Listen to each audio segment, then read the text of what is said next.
تعلق کسی کو بھی نہیں ہونے کا. تو تعلق ایک معرفت سے بھی ان کی چیز ہے. آپ کی سمجھ میں آئی؟ جیسے حجام ہے وہ 10 بجے حجامت بناتا ہے اور صدر ایوب کے پاس وہ نہ پہنچے حجامت کے لیے تو اسے پریشانی ہوگی.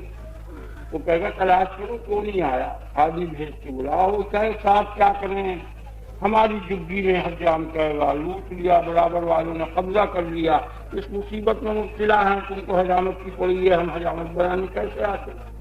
وہ فوراً 2 سپاہیوں کو بھیج کے کہے گا جاؤ اس کی مدد کرو, نکال دو اس کو, کھل جاؤ, امداد فوراً ہو جائے. تو اس حجام کو جو علاقہ ہے صدر ایوب سے, وہ بڑے بڑے وزیروں منسٹروں کو بھی نہیں ہے. یہ سب رفع ہیں, نہیں سمجھا. تو ارباب یقین جو ہیں وہ تو سارا پاکستان ہے, اور ارباب معرفت جو ہیں وہ بھی 1,00,000 2 لاکھ ہوں گے, اور ارباب تعلق چند ہی ہوں گے. تو تعلق سب سے قوی چیز رین بیٹھیے نا, یہ نہیں سمجھا. تو اصل شے تعلق ہے. دلائل سے یقین کا حاصل کر لینا یہ دشوار چیز ہے, ہر شخص نہیں کر سکتا. اسی طرح معرفت بھی دشوار چیز ہے, ہر شخص نہیں کر سکتا. مگر تعلق بہت آسان چیز ہے. اس لیے شریعت نے جہاں تک بھی حکم ہوا ہے, یہاں بھی جو بھی حکم نازل کیا ہے, خواہ وہ عقیدے سے ہو یا عمل سے تعلق ہو, کچھ بھی ہو, سب میں تعلق کا رکھا ہے. زیادہ زور علوم و فنون پر نہیں دیا. اصحاب رسول اللہ صلی اللہ علیہ وسلم اتنے علوم و فنون نہیں جانتے تھے جتنے کہ 100-200 برس کے بعد ان کے لوگ جانتے. عباسی دور میں جتنے علوم و فنون کا غور تھا اس زمانے میں نہیں تھا. وہ نہ فقہ جانتے تھے, نہ اصول فقہ جانتے تھے, نہ کلام جانتے تھے, کچھ نہیں جانتے تھے, نہ منطق جانتے تھے, نہ فلسفہ, نہ ہنسا, نہ کچھ. نحن امۃ امیۃ لا نکتب ولا نحسب, ہم تو امی لوگ ہیں, نہ ہم حساب جانے نہ ہم کتاب جانے. آپ کی سمجھ ہے؟ تو اصل شے تعلق ہے. وہ تعلق جو ہوتا ہے وہ مبدا ہوتا ہے اور سبب ہوتا ہے اعتماد کا. غور کروا.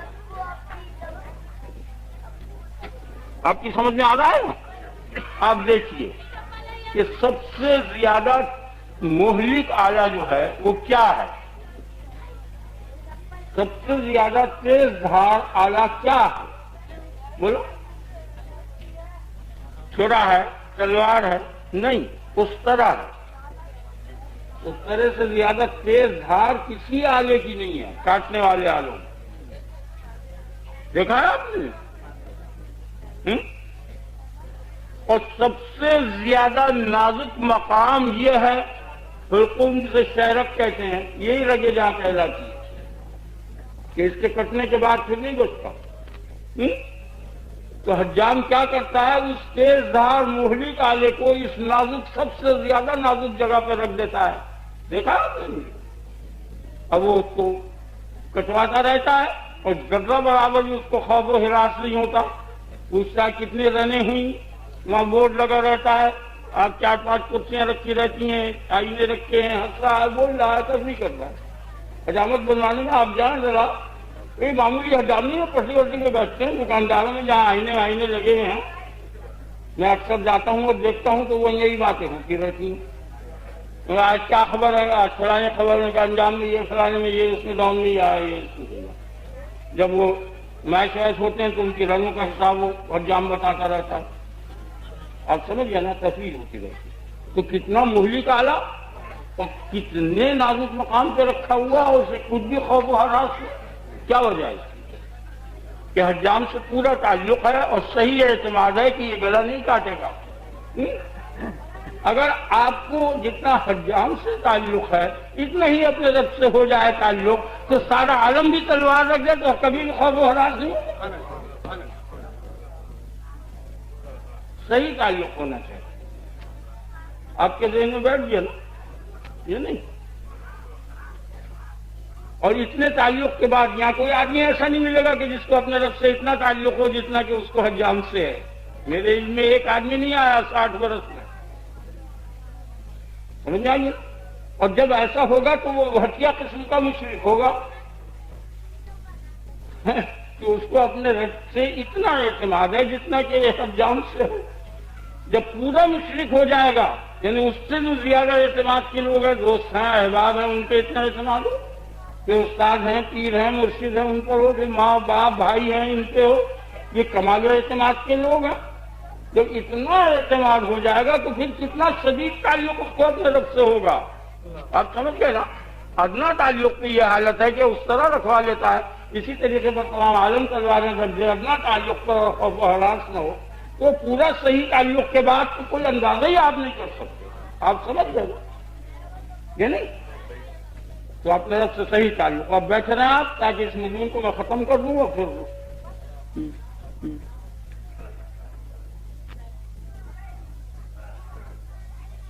کہاں ہے؟ آئیے بیٹھیے، سنیے۔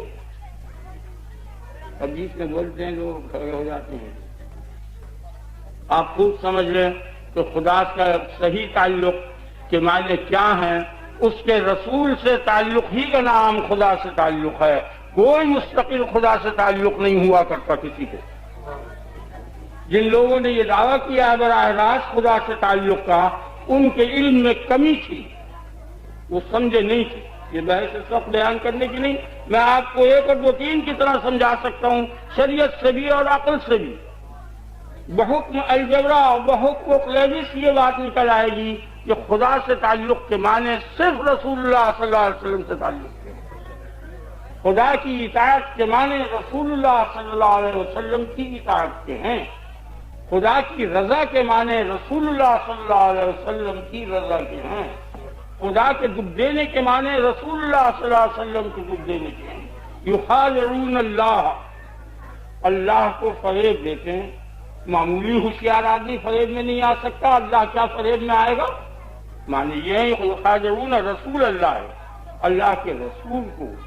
یؤذون اللہ، آپ ذرا اپنے تکڑے آدمی کو بھی دکھ نہیں دے سکتے، کمزور کو دے سکتے، خدا کو کیا ایذا دیں گے؟ تو خدا کی ایذا کیا ہے؟ رسول کی ایذا۔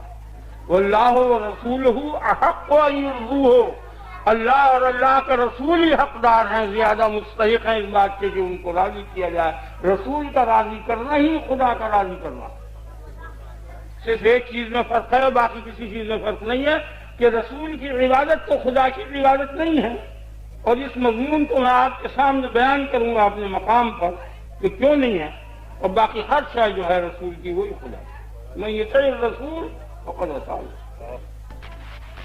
یا ایھا الذین آمنوا استجیبوا للہ وللرسول، یہ استجابت و قبولیت جو ہے، رسول ہی کی قبولیت جو ہے اللہ کی قبولیت۔ رسول اگر نماز پڑھ رہا ہو اور پھر آواز دے تو فوراً نماز کو توڑا جائے گا اور رسول کی بغاوت پر جائے گا۔ تو خدا سے تعلق کے معنی کیا ہوئے کہ رسول اللہ صلی اللہ علیہ وسلم سے تعلق ہو، اور جس کو خدا کے رسول سے تعلق نہیں ہے اسے خدا سے تعلق ہے۔ آپ کی سمجھ میں آ گئی؟ خود سمجھ گیا؟ ٹھیک۔ اب رسول اللہ صلی اللہ علیہ وسلم سے کیسے تعلق ہو؟ اس تعلق کی تدبیر اور ترکیب کیا ہے؟ اس تعلق اور تدبیر کی تدبیر وہی ہے جو یہاں دو اجنبی آدمیوں میں ایک دوسرے سے تعلق پیدا کرنے کی ہوا کرتی ہے۔ سمجھ آ گیا نا؟ سب سے پہلی چیز تعلق پیدا کرنے کی یہ ہوتی ہے کہ میں آپ سے اگر تعلق پیدا کرنا چاہتا ہوں تو سب سے پہلے میں آپ کو جا کے کہوں گا السلام علیکم، پہلے سلام کرتا ہوں۔ آپ سمجھ گئے؟ یہ نہیں سمجھا؟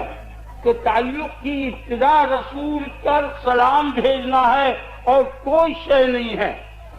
رینویٹ جناب میں نے دیکھا ہے کہ ایک بڑا امیر کبیر آدمی موٹر میں گاڑی میں جا رہا ہے، وہاں سے غریب پان والے نے اسے جھک کے سلام کیا، اس نے دھیان بھی نہیں کیا۔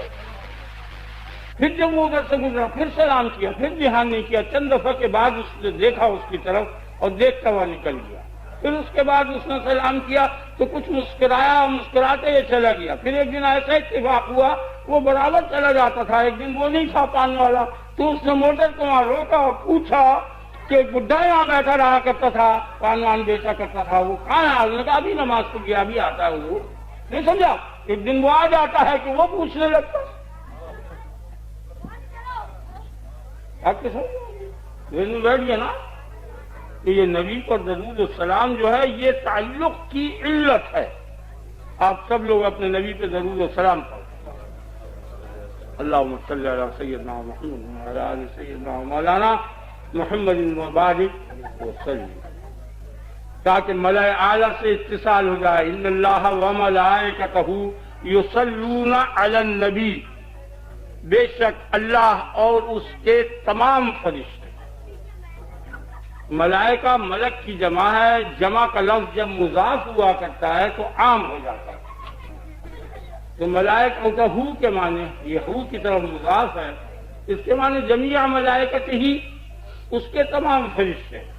یصلون یہ مضارع کا صیغہ ہے، حال اور مستقبل دونوں کے لیے آتا ہے، کیونکہ اس کو سمجھا دینا. حال تو منقطع ہو جاتا ہے، جس طرح ماضی منقطع ہو جاتا ہے حال سے، حال منقطع ہو جایا کرتا ہے مستقبل سے، اور مستقبل لا انقطاع ہے، مستقبل کبھی نہیں منقطع ہونے کا، وہ ابد تک جائے لا انتہا. اس لیے مضارع کا صیغہ ہے ابد تک لا انتہا درود السلام. سمجھ میں آ گیا نا؟ نبی صلی اللہ علیہ وسلم پر اللہ جو ہے سلام بھیجتا. آپ کے خیال میں زندگی یہ نہ اس سے زیادہ کوئی مفید چیز نہیں ہے. یا ایھا الذین آمنوا فائدے کی بات بتا رہا ہے. اے ایمان والوں، اس آیت کے نزول سے قیامت تک کے کل ایمان والے اس میں شامل ہیں.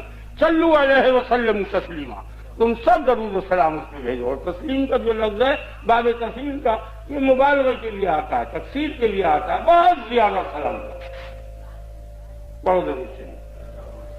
یہ سب سے بڑی چیز ہے، اس سے بڑی کوئی چیز نہیں. آپ کو سمجھ آ گیا یہ نہیں آیا؟ یہ بہت بڑی چیز ہے. آپ سب لوگ درود سلام کریں. یہ محفل اسی لیے تو مرتب کی ہے نا، کوئی علمی تحقیقات کے لیے تو نہیں، بحث مباحثے کے لیے نہیں، فلسفی مضامین کے لیے نہیں، اصولی مضامین. تو عید میلاد النبی ہے، نبی صلی اللہ علیہ وسلم کے، اس سے بہتر کوئی ذکر ہو نہیں سکتا. آپ کی سمجھ آ گئی؟ یہ صلاۃ جو ہے بہت بڑی. آپ غور کریں، یہ عادت ہے اللہ تبارک و تعالی کی. ان اللہ و ملائکتہ یصلون، اللہ جو ہے وہ صلاۃ بھیجتا ہے. صلاۃ کا بھیجنا یہ اللہ تبارک و تعالی کی عادت اور فعل اور سنت ہے. ٹھیک ہے. اور نماز پڑھنا یہ کس کی عادت ہے؟ یہ رسول اللہ صلی اللہ علیہ وسلم کی عادت ہے. خدا تو نماز نہیں پڑھتا، خدا روزہ نہیں رکھتا. یہ جتنی عبادتیں کرتے ہیں یہ سب نبی کی عادتیں، خصلتیں اور سنتیں ہیں. آپ کی سمجھ میں آ گیا؟ یہ نہیں آیا. تو جو نسبت خدا کو رسول سے ہے وہی نسبت خدا کی سنت کو رسول کی سنت سے ہے. اور خدا کی سنت ضرور شریف ہے اور نبی کی سنت عبادت ہے. تو جتنا خدا رسول سے افضل ہے اتنی اس کی سنت سے افضل ہے. اور اس کی سنت ضرور اور ان کی سنت عبادت تو ضرور شریف کوئی عبادت ان سے افضل ہوگی. بہت ضروری چیز.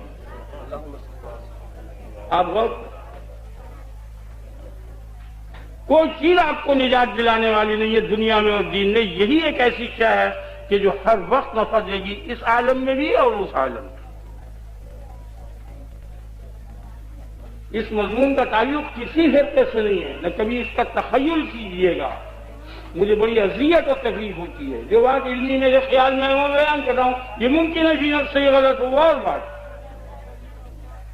دلیل کا مقدمہ سمجھ میں آ گئے نا؟ یہ نہیں آیا. ٹھیک. اب آپ دوسری بات سمجھیے اچھی طرح سے کہ ہر عبادت میں امکان ہے نامقبولیت کا. آپ نے نماز پڑھی تھی، یہ یقینی نہیں ہے کہ قبول ہی ہو جائے. کبھی قبول ہو جائے گی، کبھی نہیں ہونے کی. ہو سکتا ہے نہ ہو، چاہے سب قبول ہو جائے، لیکن امکان ہے مردود ہونے کا، نامقبول ہونے کا امکان ہر عبادت میں موجود ہے. درود شریف ہی ایک ایسی چیز ہے کہ جو ہر وقت مقبول ہے. تو یہ یقینی القبول اور وہ ظنی القبول، اور یقینی ظنی سے افضل ہے. اگر آپ تو درود شریف عبادت سے افضل ہے.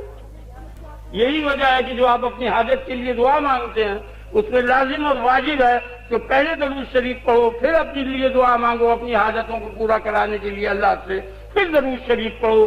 کیونکہ وہ رحیم ہے، جب اس کے سامنے یہ خوان جائے گا تو 3 قابیں رکھی ہوئی ہوں گی، پہلی قاب درود شریف، دوسری آپ کی حاجت کی، تیسرا درود شریف۔ تو ایسا نہیں ہو سکتا کہ ادھر سے تو اٹھا لے اور بیچ کو چھوڑ دے۔ رحیم کی شان سے یہ بڑی میں جب لے گا تو سبھی لے گا اور اسے اول آخر لے دیں۔ آپ کی سمجھ میں آئی؟ آپ غور کریں، اللہ تبارک و تعالی نے فرمایا سورہ واقعہ میں 3 گروہوں کا ذکر کیا۔ کنتم ازواجا ثلاثہ، یہ غل وفارے سے مضمون میں بڑی تکلیف اور وہ ہوا۔ کنتم ازواجا ثلاثہ اذا وقعت الواقعہ فکنتم ازواجا ثلاثہ، جو یہ واقعہ پیش آ جائے گا یعنی قیامت ہو جائے گی تو تم 3 پارٹیاں، 3 گروہ ہو جاؤ گے۔ ایک مقربین والسابقون السابقون اولئک المقربون، دوسرے اصحاب الیمین، تیسرے اصحاب الشمال معروف۔ اللہ فرمانے کہ مجھے آپ کو سب 3 گروہ ہوں گے۔ ان تینوں گروہوں کے واقعات اور حالات اللہ تعالیٰ نے 2.5 رکوع میں تقریباً بیان فرمائے۔ 3 رکوع کی سورت ہے۔ جب سورت کو ختم کیا تو ان تینوں گروہوں کے حالات کا خلاصہ اور نچوڑ بیان کیا۔ فاما ان کان من المقربین، اگر وہ متوفی میت یا وہ شخص مقربین میں سے ہے تو اس کا حشر انجام، اس کی جزا کیا ہوگی؟ فراح و ریحان و جنت نعیم، راحت ریحان خوشبو میں معطر، جنت و نعیم باغ و بہار، یہ اس کا انجام ہوگا مقرب۔ اب یہ سن پہلے گروہ کی تو یہ کیفیت، اور دوسرا گروہ تو ہم ان کان من اصحاب الیمین، اللہ تبارک و تعالیٰ آپ کو مجھ کو دونوں کو اسی گروہ میں شامل کر دے گا۔ اصحاب الیمین ان لوگوں کو کہتے ہیں جن کے سیدھے ہاتھ میں نامہ اعمال دیے جائیں گے۔ مقربین کا تو بڑا درجہ ہے، اصحاب الیمین میں ہمارا انجام ہو، خدا تبارک و تعالیٰ اپنے فضل و کرم سے انجام۔ ان کی کیا جزا ہوگی، ان کو کیا انعام ملے گا؟ وَسَلَامٌ لَكَ مِنْ أَصْحَابِ الْيَمِينِ، اصحاب الیمین کی طرف سے تیرے اوپر سلام ہے۔ اتنے معزز آدمی کا سلام کرنا، اس سے بڑی کیا جنت اور راحت ہوگی؟ ان کو یہ، ان کے حق میں یہ ہوگا، ان کے نصیب میں یہ نعمت ہوگی۔ یہ سلام اتنی بڑی چیز ہے، یہ عمل نہیں ہے بلکہ خود جنت ہے، خود جزا ہے، خود بڑی جزا ہے۔ بولو دے شریعت ہے۔ اللہم صلی علی سیدنا محمد وعلی آل سیدنا مولانا محمد مبارک وسلم۔ آپ کی سمجھ میں آتی ہے؟ جلیں اور درود شریف پڑھو، آپ اس مجلس میں برکت حاصل کرنے کے لیے آئے ہو۔ اللہم صلی علی سیدنا مولانا محمد وعلی آل سیدنا مولانا محمد وبارک وسلم کما صلیت علی ابراہیم وعلی آل ابراہیم انک حمید مجید۔ اور یہ دونوں طرح آپ یہ تحفہ پیش کر دیں، یہ نذرانہ نبی صلی اللہ علیہ وسلم کی جناب میں اپنا یا آپ کسی کے ہاتھ سے دلوا دیں تو اس کے دونوں معنی ہیں۔ السلام علیکم ایھا النبی، آپ خود پیش کر دیجئے یا اللہ سے کہہ دیجئے کہ یہ سلام پہنچا دیں، اللہم صلی علی سیدنا ہماری طرف۔ آپ سمجھ گئے؟ یہ نہیں، دونوں طرف خود پہنچا دیں، اس کے ہاتھ میں بھجوا دو، یہ آپ کو اختیار ہے۔ ٹھیک ہو، آپ کی سمجھ میں آ گئی؟ اب نبی صلی اللہ علیہ وسلم کی فضیلت کے متعلق کیا بیان کیا جا سکتا ہے؟ ہمیشہ یاد رکھیے، تعریف جو ہے جس شے سے کی جاتی ہے، یہ جو شخص کرتا ہے، جس شخص کی وہ اس کے متعلق پوری معلومات رکھتا ہے، جب تو کر سکتا ہے، صحیح تعریف نہیں کر سکتا۔ یعنی معرف کو معرف سے زیادہ واضح ہونا چاہیے، اوضح ہونا چاہیے زیادہ۔ تو نبی سے برابر یا نبی سے زیادہ کسی شخص کو علم ہو اور معرفت ہو تو وہ تعارف کرا سکتا ہے، وہ معرفت کرا سکتا ہے۔ اور کسی شخص کو بھی نہیں ہے، کسی صدیق میں یہ بات نہیں ہے۔ رؤسائے صدیقین جو ہیں ان میں بھی یہ بات نہیں ہے کہ وہ نبی صلی اللہ علیہ وسلم کی صحیح تعریف سمجھے ہوئے ہوں یا بیان کر سکیں۔ تو نبی کر سکتا ہے یا خدا کر سکتا ہے، کوئی نہیں۔ برابر کا آدمی ہو دوسرا نبی کرے گا یا خدا کرے گا، غیر نبی میں قابلیت نہیں. یہ عقلی دلیل میں آپ کے سامنے بیان کی. اب اسے شرعی دلیل سے بھی سمجھا دوں، آپ کی سمجھ میں آ جائے گا. آپ غور کریں. آپ کی سمجھ میں یہ بات تو آ گئی؟ ٹھیک. اب اللہ تبارک و تعالی نے فرمایا عیسیٰ علیہ السلام کے متعلق بکلمۃ منہ، یہ اللہ کا کلمہ ہے. انما المسیح عیسی ابن مریم کلمۃ اللہ ہے. عیسی ابن مریم کلمۃ اللہ ہے، روح اللہ ہے، کلمۃ اللہ کا لفظ فرمایا ہے. اللہ کا کلمہ ہے عیسیٰ علیہ السلام کے متعلق. اللہ کے کلمے کے کیا معنی؟ اس لفظ کے معنی آپ سمجھ لیں. کلمۃ اللہ کے کیا معنی؟ کلمۃ اللہ جو ہے وہ لفظ کن ہے اور کوئی کلمہ نہیں ہے، یاد رکھو. اللہ کا کلمہ کیا ہے؟ کن. تو چونکہ وہ بغیر بات کے پیدا ہوئے تھے، ظاہری سبب نہیں تھا، اس لیے ان کی طرف نسبت جو ہے کن کی گئی، اور اس نسبت کی بنا پر ان کو کلمۃ اللہ کہا گیا کہ وہ کلمہ کن سے پیدا ہوئے ہیں بغیر والد. آگے نا مخصوص ان کے لیے ہوگی، ورنہ حقیقت کلمۃ اللہ کی یہ ہے کہ ہر وہ شے جو من جانب اللہ ہو وہی کلمۃ اللہ ہے. جیسے الف لام میم ذالک الکتاب لا ریب فیہ، یہ من جانب اللہ ہے، لہٰذا یہ قطعی کلمۃ اللہ ہے یا نہیں ہے کلمۃ اللہ؟ معجزہ ہے وہ کلمۃ اللہ ہے. ہر نبی من جانب اللہ ہے، ہر نبی کلمۃ اللہ ہے، کیونکہ سب من جانب اللہ ہے. ان کو مخصوص طور پر اس لیے کہا گیا کہ ان کے باپ نہیں تھے ان کے، اس وجہ سے ان کے لیے وہ لفظ مستعمل ہو گیا شریعت کی زبان میں. ورنہ حقیقت میں کلمۃ اللہ کے معنی من جانب اللہ ہوں. ہر وہ شے جو من جانب اللہ ہے بس وہی کلمۃ اللہ. ٹھیک، یہ بات آپ کی سمجھ میں آ گئی یا نہیں؟ ٹھیک ہے. کل نبی کلمۃ اللہ. اب اللہ تبارک و تعالی نے فرمایا وَنُوحًا هَدَيْنَا مِن قَبْلُ وَمِن ذُرِّيَّتِهِ داؤد وسليمان وأيوب ويوسف وموسى وهارون وكذلك نجزي المحسنين وزكريا ويحيى وعيسى وإلياس كل من الصالحين وإسماعيل واليسع ويونس ولوطا. یہ 14 نبی ہیں. حضرت نوح سے علیہ 14 نبیوں کا ذکر کیا یہاں، اور نوح علیہ السلام کو لگاؤ 15 ہو گئے.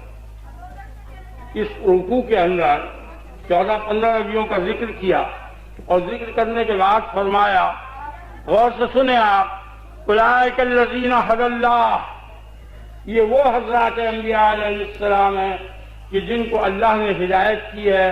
یہ اللہ سے ہدایت پائے ہوئے ہیں، اللہ کے ہدایت یافتہ ہیں.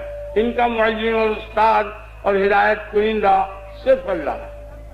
یہ وہ حضرات ہیں. آپ کی سمجھ میں آ گیا؟ ٹھیک ہے. اب آگے کہتا فَبِہُدَاهُمْ اقْتَدِهْ فَبِہُدَاهُمْ مُقْتَدِهْ.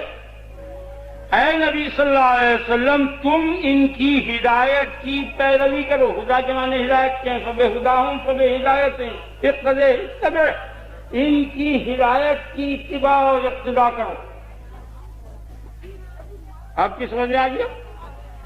تو یہ خاتم النبیین ہیں تمام شریعتوں کے، یہ ناسخ ہیں. یہ ان نبیوں کی کیا اتباع کریں گے اور اقتداء کریں گے؟ ایمان میں اگر اقتداء کریں گے، اعتقادیات میں تو مقلد ہو جائیں گے. عمل اور شریعت میں اقتداء کریں گے تو ناسخ نہیں رہنے کے. یہ اقتداء کس چیز میں کریں گے؟ یہ کیا اتباع کریں گے اور کیا اقتداء کریں گے؟ لہٰذا شرائط مراد ہو نہیں سکتے، عقائد مراد نہیں ہو سکتے. آپ کی سمجھ میں؟ تو اعمال اور عقائد جو ہیں وہ تو قطعی مراد نہیں ہے، نہ ان میں وہ اتباع کر سکتے، ورنہ وہ ناسخ نہیں رہنے کے تمام شریعتوں کے. وہ ناسخ ہیں کسی شریعت کی اتباع نہیں، وہ منسوخ ہو چکی. پھر کس چیز میں اقتداء کریں گے؟ ہر نبی میں جو کمالات ہیں ان میں ایک ایک کمال ایسا ہے جو اس نبی کے ساتھ خاص ہے، ایک ایک خلق ایسا ہے، وہ اخلاق جمیلہ اور اخلاق حسنہ میں سے ایک ایک خلق کے ساتھ ایک ایک نبی متخلق ہے اور خاص ہے۔ تو کمالات جتنے بھی تھے وہ انبیاء علیہ السلام میں فرادہ اور متفرق طور پر تھے، ہر نبی میں الگ ہے۔ تو اے نبی، ان میں جو کمالات اور اخلاق ہیں حسنہ، سمجھ میں آ گیا نا، متفرق طریقے پر تم میں وہ سب مجتمع ہونے چاہیے، تم جامع کمالات انبیاء ہو، بنو۔ آپ کی سمجھ میں آ گئی؟ اور وہ جو کمال خاص ہے وہ اصل میں من جانب اللہ ہے، وہی ہے اصل شے۔ تو ہر نبی تو کلمہ رب ہے ہی، سمجھ میں آ گیا نا۔ تو محمد رسول اللہ صلی اللہ علیہ وسلم جامع کمالات انبیاء ہیں، اس لیے یہ جامع کلمہ ہیں، یعنی کلمات رب ہیں۔ ہر نبی کلمہ رب اور محمد رسول اللہ صلی اللہ علیہ وسلم کلمات رب۔ آپ کی سمجھ میں آ گیا؟ نوح علیہ السلام کلمۃ الرب، موسیٰ علیہ السلام کلمۃ الرب، عیسیٰ علیہ السلام کلمۃ الرب، محمد رسول اللہ صلی اللہ علیہ وسلم کلمۃ الرب نہیں بلکہ کلمات الرب۔ یہ کلمے ہیں، وہ کلمہ یہ دعویٰ ثابت ہو گیا کہ محمد رسول اللہ کلمات رب ہے۔ اب کہتا قل لو کان البحر مدادا لکلمات ربی لنفد البحر قبل ان تنفد کلمات ربی۔ کہہ دے کہ اگر بحر کو روشنائی قرار دے دیا جائے کلمات رب کو رقم کرنے کے لیے اور اس کے اوصاف بیان کرنے کے لیے، تو لنفد البحر، نبڑ جائے گا، ختم ہو جائے گا بحر، قبل ان تنفد کلمات ربی، رب کے کلمات ختم ہونے سے پہلے بحر جو ہے ختم ہو جائے گا۔ بحر میں یہ صلاحیت ہی نہیں ہے کہ جو کلمات رب کو رقم کر سکے۔ تو محمد رسول اللہ کلمات رب ہے، اور کلمات رب ناقابل رقم ہے، ناقابل بیان ہے۔ تو محمد رسول اللہ ناقابل رقم، ناقابل بیان، کون ان کا بیان کرے؟ جو بیان کرے گا یا جھوٹا ہوگا یا اپنے خیال کے مطابق ہوگا، کوئی نہیں بیان کر سکتا ہوگا۔ جو بھی دعویٰ کرے غوث و قطب و ابدال و صدیق و رئیس و صدیق، بالکل آگے کیسے قطب اعظم ہو وہ گھٹ کر فاسق ہو سکتا ہے، کیسے ہی فاسق ہو وہ بڑھ کر قطب ہو سکتا ہے، اور نبی کے کتنے ٹکڑے کر جائے وہ کبھی بھی ابو بکر نہیں بننے کے، نہ علی، نہیں سمجھا؟ نبوت کا تجزیہ کرتے کرتے کتنے ہی ننھا سے جز نکال لو گے وہ صدیقی سے افضل رہے گا۔ اور جو بڑے سے بڑا نیک امتی ہے اس کے اگر آپ تجزیہ کریں گے تو وہ فسق پر آن کے ٹھہر جائے گا، اور فسق میں اگر برکت اور رحمت خدا کی شامل ہو تو وہ فاسق چور ڈاکو رانی جو ہے قطب و ولی اور ابدال بن جائے گا۔ مگر نبی میں یہ بات نہیں، تو اس لیے تمام جہان کے اولیاء جتنے ہیں وہ اس درجے تک پہنچ ہی نہیں سکتے۔ آپ کی سمجھ؟ تو محمد رسول اللہ صلی اللہ علیہ وسلم کی تعریف کرنی محال اور ناممکن ہے۔ اور یہاں تو ایک جگہ دوسری آیت میں سبع تو اب ہوئی 7 سمندر آئے، اور ایک جگہ اور اسی آیت سے متصل ہے وَلَوْجِئْنَا بِمِثْلِهِ مَدَدًا، اگر اس بحر کے امداد دینے کے لیے ایک اور بحر لایا جائے، ایک اور بحر لایا جائے، یہاں تک کہ لا انتہا بحر خدا لا سکتا ہے، وہ ختم ہی نہیں ہونے کا۔ کلمات رب اور محمد رسول اللہ کلمات رب ہے، تو لہذا کلمات رب جو ہے وہ ناقابل رقم ہے۔ تو محمد رسول اللہ کے اوصاف و صفات و سیر جو ہے وہ ناقابل رقم ہے، کوئی انسان نہیں بنا سکتا۔ اگر ہر انسان صدیق اکبر یا علی کے درجے پر آ جائے، کوئی انسان اور سب مل کے بیان کرے تو نہیں کر سکتے، کوئی ملائکہ نہیں کر سکتے، نہ ان کے علم کا حال بیان کر سکتے ہیں، نہ ہمیں کیا بیان کروانا ہے۔ ازل سے اب تک کہ انسان مل کے خلائق بیان ہی نہیں کر سکتے۔ ہاں بے شک اللہ سبحانہ قادر ہے، وہ جو بیان کرتا ہے وہ چیز وہی بیان کر سکتا ہے، اور اس کے سمجھنے کے لیے بھی تو چاہیے نا۔ بچے کو آپ کتنی ہی بلوغ کی کیفیات سمجھا دیں، بیان صحیح ہوگا، وہ حق ہوگا، لیکن کبھی بھی عمر بھر سمجھ کے نہیں لینا ہو۔ جو نابالغ ہے وہ کیسے بلوغ کی کیفیات سمجھ سکتا؟ آپ سمجھ گئے نا؟ یہ نہیں، آپ کا بیان قطعی سچا ہے، خدا تعالیٰ کا بیان قطعی سچا ہے، وہ قطعی تعریفیں بیان کرے گا، آپ سمجھ نہیں سکنے کے، نہ قرآن کو نہ حدیث کو، لینے لگ گیا نا، صحیح اندازہ نہیں ہوگا. اسی طرح نابالغان معرفت جو ہے وہ عرفاء کے صحیح حالات کو نہیں سمجھ سکتے. تو کیا نبی صلی اللہ علیہ وسلم کی تعریف کروا رہے ہیں آپ؟ کیا بیان کریں؟ ناممکن اور محال ہے. اور تم کہو تو میں اپنی عقل کے مطابق بیان کر دوں کچھ یا نہیں؟ بتا دوں. وہ تو میرا جتنا علم ہے اتنا ہی میں بیان کرتا ہوں. جو مجھ سے زیادہ جانتا ہے وہ اس سے زیادہ بیان کر دے گا. نہ صحیح ہے نہ وہ